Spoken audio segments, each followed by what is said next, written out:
it will not be of any political or administrative significance. Now I tried, as a custodian of environment, we tried. Now I was very surprised when I read a couple of studies. There were two studies which I read, and I was a bit shocked, and I tried to show it to all the seniors. One was the study by the Potsdam Institute of Climate Impact Research. The second study was the Rockefeller Foundation study. And the Potsdam Institute of Climate Impact Research of Germany, which is one of the apex institutes on climate sciences, they predicted what Hyderabad will suffer. They said that Hyderabad will have long summers. It will have rain, but it will have rain at one go. The rain may be 800 mm over the year, but the rain will not come in a gradual manner. 200 mm will come at one time. 100 mm will come. You will have rain on probably 10 days, and the remaining 350 days will be drought. They had predicted this. And I looked at that and said, okay, then I see my climate models and tried to check. There is a huge synergy between what they predicted in 2009 and what is actually happening today. Now, when there is a rain of that kind of level in Hyderabad, the entire city comes to a standstill. Your roads are damaged. Your sewage systems can't take it. That means when we knew this is good, and then the damage of each one rain, we estimated was 200 crores. 200 crores. Now, if there are 8 rainfalls like that, you easily have 2,000 crores loss. So, instead of having a loss year on year, which is going to happen, can you not think of doing the prevention of these losses? That means you build bigger storage systems. You build rainwater harvesting systems so that actually you can collect that water. Because if you collect the water in Hyderabad, which when it is raining, you will be able to save 4 months of water supply.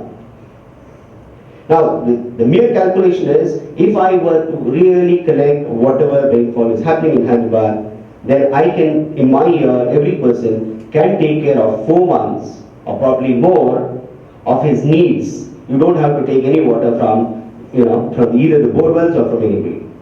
But then we are not doing it. So can we not invest? If this is the loss that is going to happen, can we not invest? So we have to quantify. Second quantification, for example, I did is 50% of the water of Hyderabad is not actually being treated. So big deal, so what? We have much more important things to do. So what if it's not treated? We put it into Musi, industries will put it into Musi, etc. Then the water goes into the Musi, which is untreated. It may not be the priority, but then 50% of that which is not treated will actually going down into the not just the aquifers, but actually it is straight away the fields down south, into the agricultural fields. Forget about the seepage into the aquifers which you are taking and therefore you are suffering. No, it's straight away going to your vegetables. It's straight away going into what you are eating day to day in Hyderabad. So we try to kind of quantify as to what is the impact of what you're eating. Now, the increase in the health expenditure because of what you're eating is probably one of my scientists has estimated is more than 3,000 crores. Okay, we try to constantly see. So instead of doing that, you treat Musi, you will reduce your health expenditure of your citizens by 3,000 crores. They are suffering from so many diseases, sometimes cancers. Because whatever is going in industrial base, you eating your vegetables, it keeps getting accumulated slowly, till someday actually, you really are you really have to be hospitalized. Now, how does it translate into the number of years? We live probably about 5 to 6 years less than the Europeans. Why? Because of the sheer earth you breathe, air that you breathe, or the vegetables that you eat. You have to quantify that. Now, unless you quantify these variables, and unless you show that these are factors that have to be taken into account into decision making, and place it perhaps in both the parliaments and the assemblies, unless we place this in a quantitative way, they will not become factors for decision making. You have to quantify climate. You have to quantify impact. You have to say that if you don't do this, this is what you're doing. Not just make it as a report, but ensure that it is placed in the decision making forums. So therefore, climate science therefore has to be made more exact. And second, as I said, as the speakers before me said, that we need to also we have a deferred reality and a deferred value system. The value system is we now are alive, and seriously when we think about children, I don't know, because the kind of feeling with which some of the countries have come forward, including Bhutan and Nepal, with regard to happiness index and how we have to develop that. Somehow that is not getting into us. We are not thinking beyond ourselves. We are not thinking about our reality beyond the next 1 year, 2 years, 10 years. So that system somehow, the deferred reality or deferred value system is definitely an issue. Now coming to actually some of the challenges. The second issue was regarding the challenges. The challenges is we live at most in a 5-year term. Politically, we are elected for 5 years. Our decisions are made based on manifestos, mandates, and our need to achieve within 3 years, 4 years. It is never a rolling plan like we had in a planning commission. Your sustainable development goals, which talk about life, sustainability, or climate change, are 20, 30-year goals. Your 30-year goals, how do they link in with this 5 years of achievement? This is a challenge. And how do we really address this challenge? It's a very important thing. We need to have a framework. If SDG is a goal, if SDG has to be attained, I suggested in Government of India, because earlier when I was a tax commissioner, we had a problem. We had a problem that every state in the country had a different tax. If you buy, people will go and buy car in Pondicherry because there is no tax in Pondicherry. I will go buy something somewhere else because there is a difference of 40,000-50,000. Now every state had a different tax system. So what we did is, which is affecting the country's revenues, it was affecting it was almost like an issue. So we had something called an empowered committee. So I was a part of that creation of the empowered committee, which finally resulted in that across the country is some sort of a uniform taxation system. We need to have an empowered committee at Government of India. We need to have an empowered committee where all the maybe the ministers of environment or the chief ministers are part of a body which has the mandate of SDGs to achieve over 30 years, and a framework which has to be implemented every 5 years. So unless and until an empowered committee is made on SDGs, and unless and until we have stated goals which we are moving towards, because VAT took about 10 years, even a uniform taxation system took us 10 years of evolution, to like GST is going to take. To have some sort of environmental sustainability, we need to have that kind of a body at the highest level in order to take it forward. But so what are the opportunities? The last thing is that it's not that we are not doing anything in the government. We are, of course, think tanks are there. I'll be hopefully APTR. We are trying very hard to also become a think tank. We are trying to put our best foot forward in trying to become a think tank, the knowledge protocol, knowledge base on all issues of environment. We of course took part in the Paris Protocol. We have the INDCs, the nationally determined international contributions that we are making, internationally determined national contributions. So we have our 8 missions which the country has done. All of you are aware of that, of these 8 missions. And we are also aware of the efforts that the Prime Minister took in terms of forming something called the Solar Alliance, of trying to, and the goals that we have put for ourselves in terms of achieving renewable energy, of having a solar rooftop over every household, hopefully in the future. But our intentions are good. Our implementation has to be, has to actually come in, because our development conflicts with these intentions. So there is therefore this need for some sort of a high-level empowered committee which looks at how we can implement these intentions on the field. We have we have something called Adaptation Fund, which even EPTR is doing. How do we really adapt agriculture to less water? EPTR is doing an exercise in Mahbubnagar. We have taken 15 villages. We are trying to change their agricultural practices, make agriculture less water intensive. We are trying to relocate industries, for example, in Hyderabad outside the city, so that Hyderabad city becomes this thing. Trying to see that all the education institutions are energy independent. We're trying to see that the water, mission will, for Hyderabad and for the country is okay. So these are opportunities. Now there was one big opportunity for our country, which I think I should mention. Apart from the funds like the GCF, the Green Climate Fund and the Adaptation Fund, which we are trying to access, we're trying to ensure that the developed world gives some funds that we are able to overcome the technological handicap of trying to move into better technologies, which are more fuel efficient, which will reduce the burden, at least the capital burden of trying to produce those energies. We also have something called the State of Environment Report. We have the State Action Plan on Climate Change. So these things I have tried very hard to see to it that the country first has something called the State of Environment, which should be on the same template. Now Telangana will have one State of Environment. Every state will have its own, it will not be the same template. We really don't know at what is the level of air, water, soil of each state and which time. Secondly, what should be the policies of each government in order that sustainability is achieved? What are the targets that each state has to achieve in terms of the various factors that we are talking about? Some framework should be there. So we need to have a state of environment. We need to have a coordinated state of action plans. We need to have somebody to look at this. We need to integrate not just the NGOs but the industries. We need to make industries think that it is attractive to invest in sustainability, and it may be high cost, but we need to go together in order to make sustainability a goal. So there is a huge challenge, there is a huge opportunity, and I think that we need to spread this awareness. We need to make these things more concrete.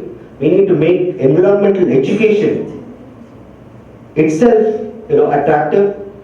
Our entrepreneurs will have to think differently. And we need to obviously have a global sort of an agreement that we are compensated for the effort that we're going to take. And in this direction, of course, as a think tank, I would expect that IPE will take this forward. And you are already the top 100 think tanks. We are wannabes. We are trying to be the think tank for the country. So, but we're doing research. We're trying to do research and trying to get there. And we hopefully will together, not just in the field of education, but in the field of policy and in the field of integrating industry into our way of thinking, take this forward so that we really as they say, bring it to a position where we can determine the future of this country in a sustainable manner. So again, thank you very much. And I must apologize because I thought I was only, an adjunct speaker. So I did not come with a PowerPoint. I probably would have come with a greater PowerPoint presentation, more elaborate PowerPoint presentation. But I thank you very much for giving me this opportunity to share the dais with such distinguished and illustrious guests that you have here and before this audience. Thank you. Thank you so much, sir. Even without presentation, your information was very elaborated. In a nutshell, your address highlighted on the need of tackling the challenges caused by climate change locally and globally.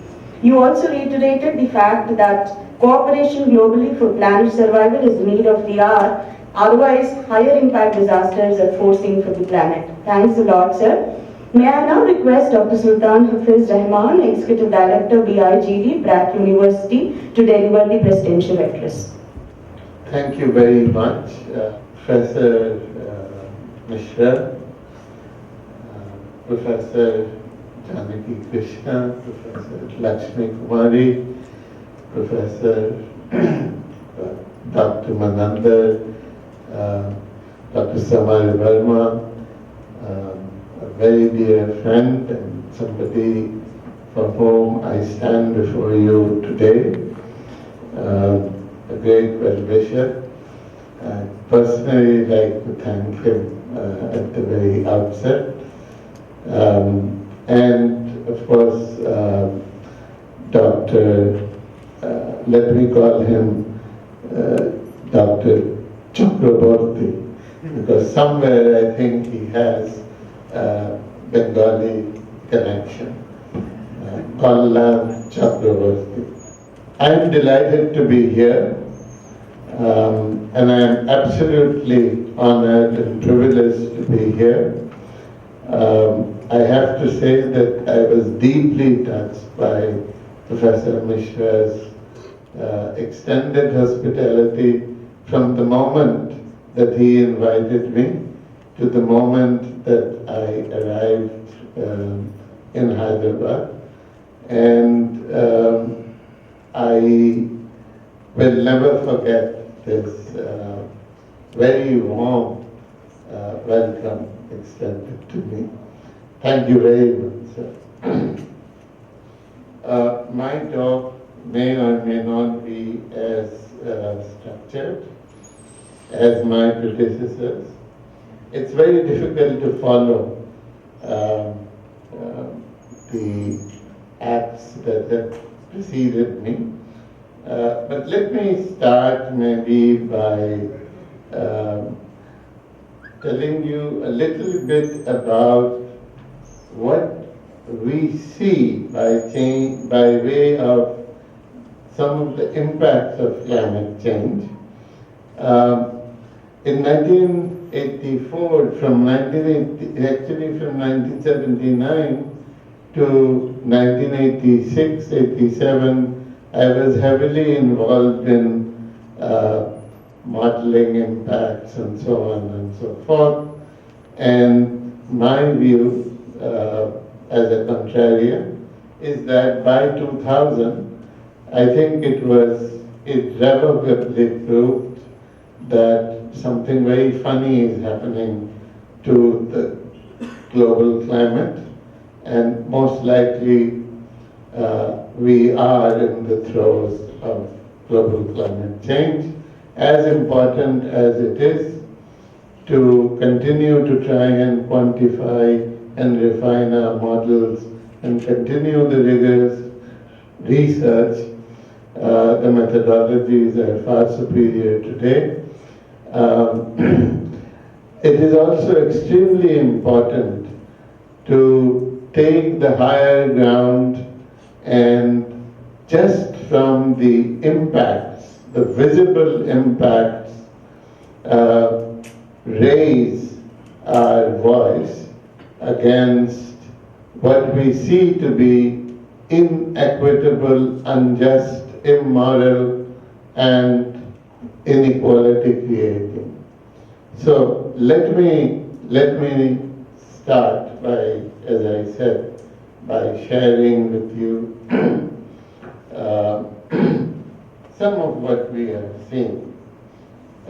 Clearly, there are signs of sea level rise. It's not yet at the coast of Bangladesh, but in some of the islands which lie in the Bay of Bengal, but which fall within the territorial waters of Bangladesh.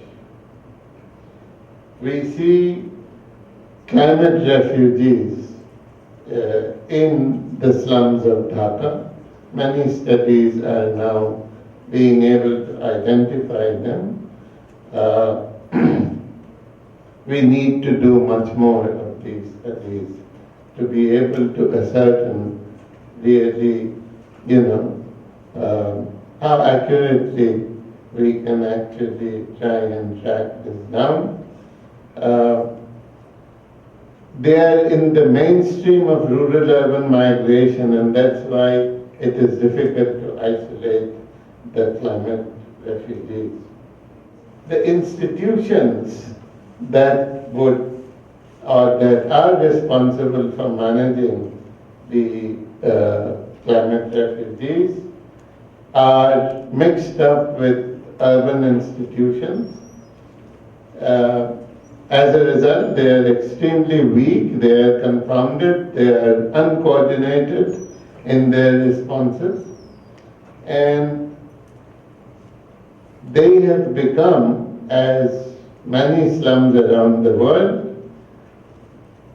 they have become often victims of the relationship between the underworld and backed by politicians. This is the adaptation science, the visibility of some of the things that are happening. On the mitigation side,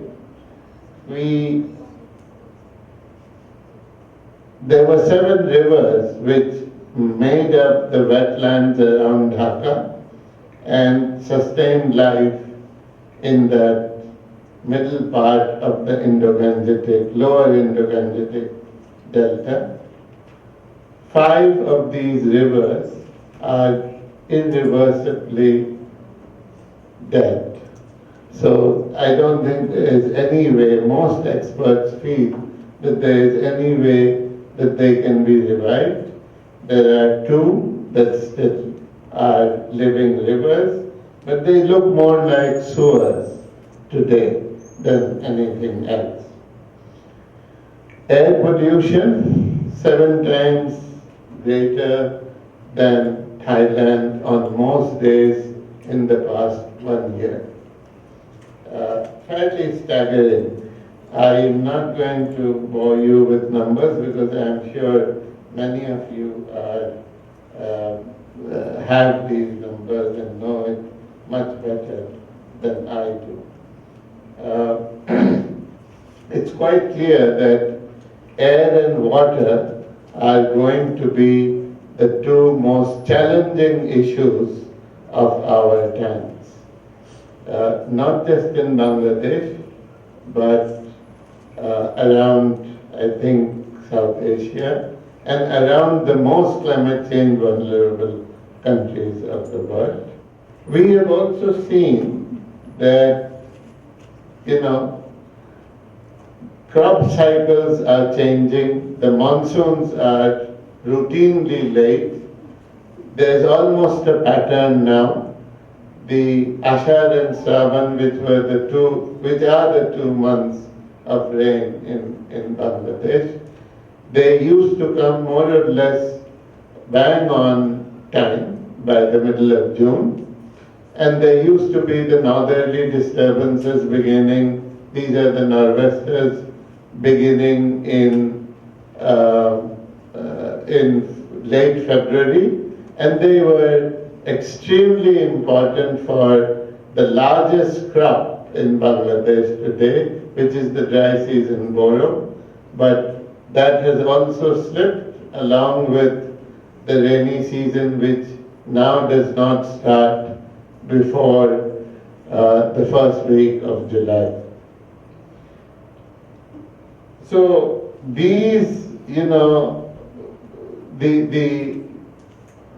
the air pollution, the water pollution, and generally the congestion in Dhaka, which is not necessarily an effect of climate change, but all of these are contributing to the unlivability of Dhaka. And as you know, Dhaka is constantly coming up on the list of being the most unlivable city in the world. Not a happy story, and I think the adverse impacts of climate change will continue to actually impinge on this. Add to that the health effects, the most serious of them being the resurgence of tuberculosis in Bangladesh, which was more or less eliminated by the end of the 80s. Drug-resistant bacteria now threatens to unleash pandemics of diseases which are much less known than we used to when we were tackling the more common epidemics of the early 20th century. So quite clearly, we have our hands, I think, full with these kinds of challenges. I will come to what we might do about these. My sense is that global climate change governance is not as well discussed an issue in the global climate change discourse as is, for example, the modeling of effects, the, trying to attempt to address these effects. But unless, I think, we have a systematic view of the governance around global climate change, I think we will not be effective in combating climate change. Now, think tanks and knowledge institutions like those we represent must act as the conscience of climate change adversity. We have to continue to undertake rigorous research. We have to use the findings and evidence to influence policy, raise awareness, vigorously engage in public debate, and be the advocate for those too feeble of voice. We must be their voice. I am calling on all of us. I am talking about researchers, think tanks of every hue, to take this issue back, if you like, quote unquote, to the streets and wage this campaign globally all over again, because we are threatened by reversals, and I'll come to that in a minute, reversals in the commitments made to combating climate change. If the year 2000 was a watershed in moving the global community from accepting that climate change is for real to more action-oriented programs and commitments, then my sense is that we now need to really re-engage in this campaign. Now, let me raise this to the global plane for a minute from the national plane. The global political economy of climate change, if you like. Drilling down from sustainable development. Dr. Samasada Verma explained to us about, how we got to where we are today. He spoke about the deep flaws in the growth strategies of the past. I think up to the 19th century it was okay to do what they were doing. But beyond the 19th, as we entered the 20th century, I think we needed to switch the ways in which our growth strategies were being planned. The whole idea that we will develop now, we will grow now and clean up later, and in the process of growing, at the altar of profit, we can mindlessly ravage the earth. This was probably, it didn't strike them as being something that will come back to haunt them. But nevertheless, I think it was completely the wrong thing to do. That kind of a party could go on should have been quite obvious by the 1930s. From all the data that you can see now. So the industrialized world, on the one hand, by propounding this strategy of grow, it doesn't matter, let people get rich, and then we'll think about distribution. And in the process, it doesn't matter if we cut all the trees in the world. We'll deal with all this later on once we have enough wealth. This kind of model was unleashed on the developing world as well.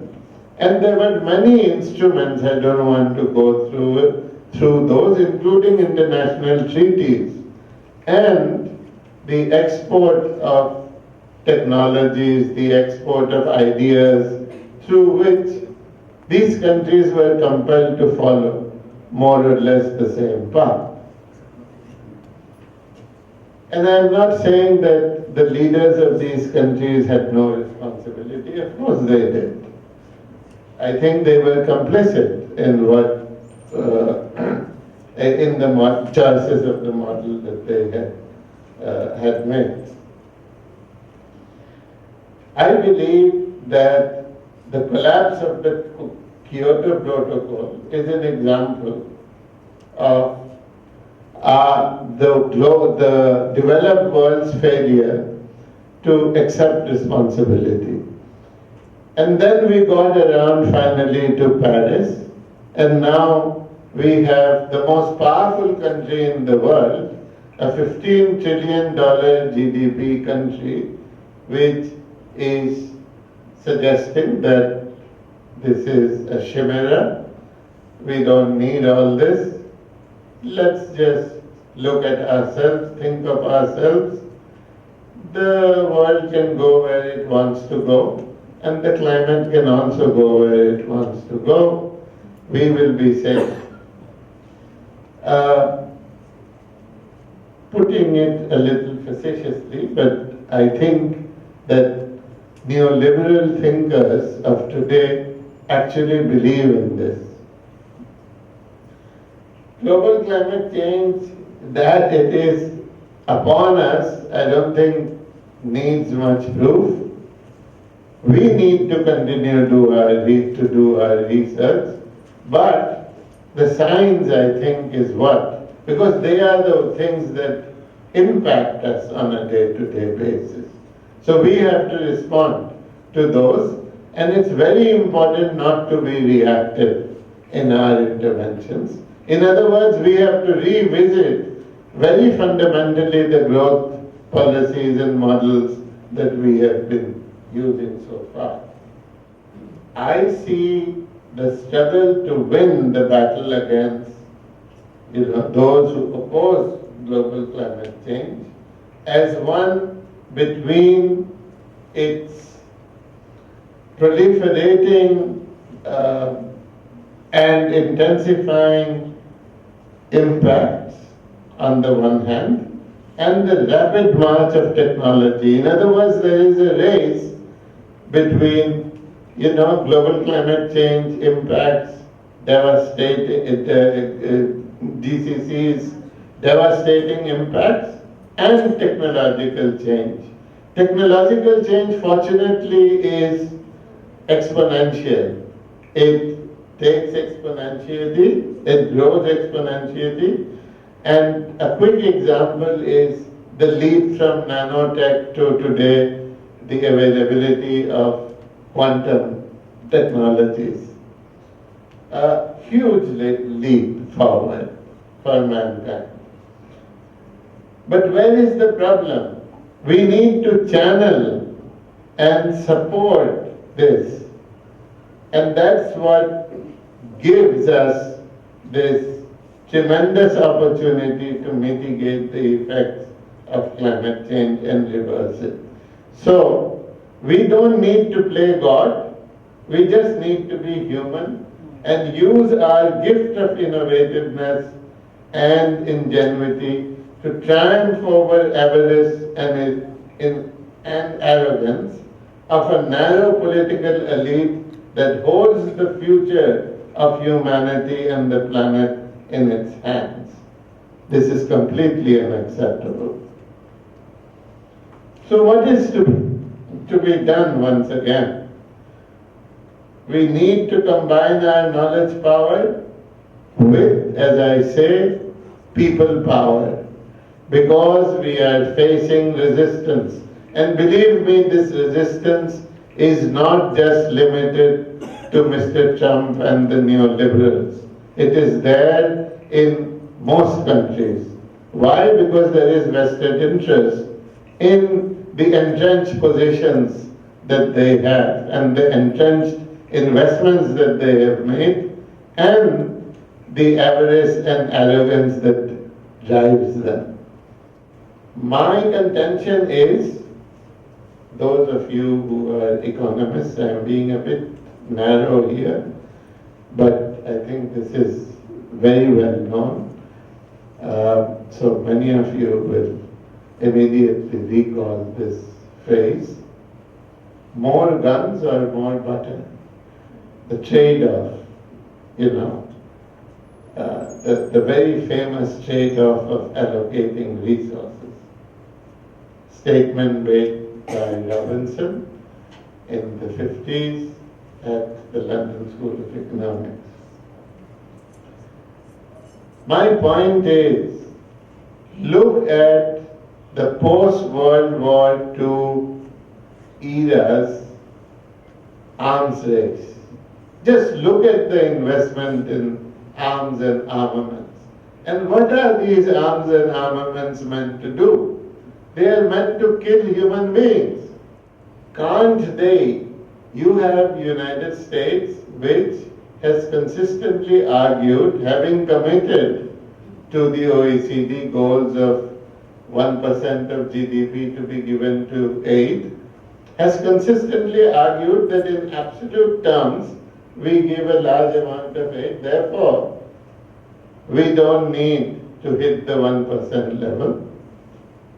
We know that only 2 countries actually hit the 1% level, and look at the time that has passed.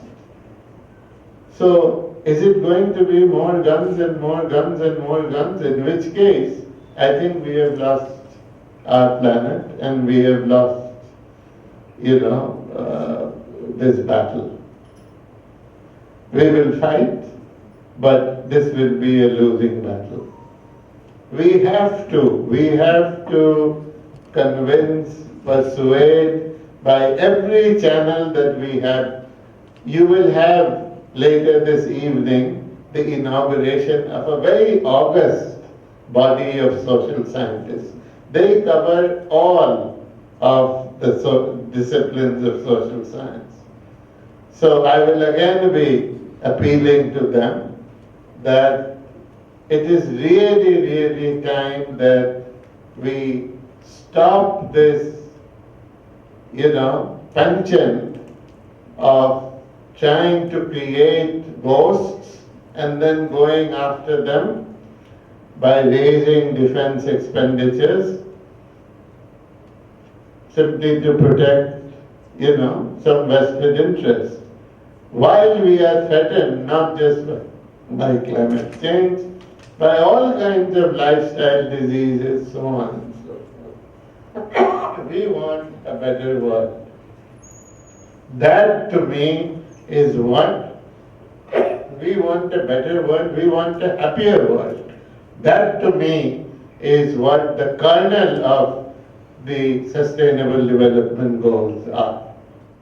I will end by saying that when we talk about eliminating the worst forms of human deprivation, as the SDGs call for, as many of these anti-poverty charters signed, regionally or globally by powerful countries of the world, repeatedly since the 60s, have suggested that we expand the definition of deprivation to include deprivation of human beings from their natural habitat, which means access to natural resources, which gives them happiness, which raises their welfare, and this is something that I think is very easily testable. You can ask people and they will tell you they love the forests. It cools down their blood pressures. and so on and so forth. So my point is that we really need to think about what human deprivation in the context of sustainable development and global climate change means. Thank you very much. Thank you so very much, sir, for throwing light on adverse impacts of climate change and emerging challenges in Nepal, in specific relating to its relevance globally and the need for safer planet. May I now request our distinguished guest, Sri Dr. Samar Verma, to kindly release the sovereign.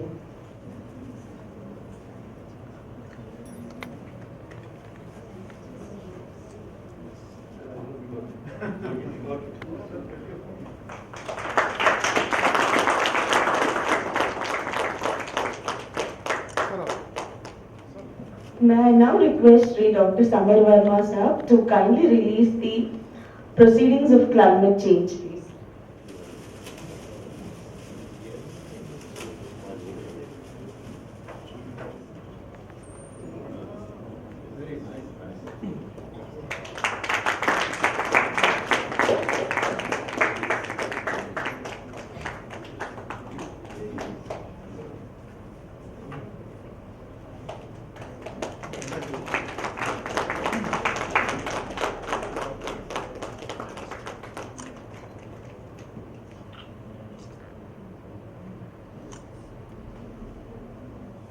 May I now request Dr. C.H. Lakshmi Kumari to propose vote of thanks. On behalf of the entire organizing team, I extend a heartfelt thanks to all the distinguished dignitaries on the dais who accepted our invitation and shared their valuable experiences in spite of their busy schedules, and they are here and enlightened us on various country experiences on climate change. Thank you so much, sir. Since because of the short time, I am briefing the out of thanks. So thank you so much, sir, for the inaugural session.